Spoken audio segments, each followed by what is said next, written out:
Hello, আসসালামু আলাইকুম guys. আজকে আমার আম্মুর হাতের একটি মাখা তরকারি রেসিপি আপনাদের সাথে শেয়ার করছি। মাখা তরকারি কিন্তু আমার খেতে খুব ভালোই লাগে। আপনাদের কেমন লাগে অবশ্যই কমেন্টে জানাবেন। তো একে একে আম্মু এখানে পুঁই শাক, আলু দিয়ে তরকারিটা রান্না করবে। তো সব ধরনের মশলা দিয়ে দিচ্ছে, হলুদ গুঁড়ো, মরিচ গুঁড়ো, লবণ, তেল, আদা রসুন বাটা আর কি তরকারিতে যা যা প্রয়োজন হয় এগুলো সব কিছুই দিয়ে দিবে। দিয়ে খুব ভালো করে মেখে নিবে। আর এই রান্নাটা করবে চিংড়ি মাছ দিয়ে। আমার তো চিংড়ি মাছের তরকারি অনেক বেশি ভালো লাগে, কারণ আমার চিংড়ি মাছ ফেভারিট।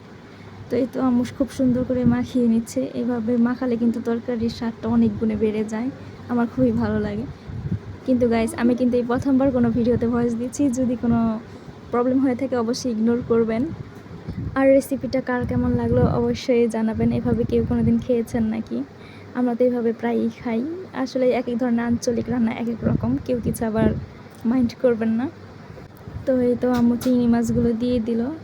এখন মাখিয়ে যাকে সব কিছু করে পানি দিয়ে, এটা কিন্তু মাটি চুলায় রান্না হবে। মাটি চুলায় রান্না কিন্তু এমনিতেই অনেক ভালো লাগে আমার কাছে।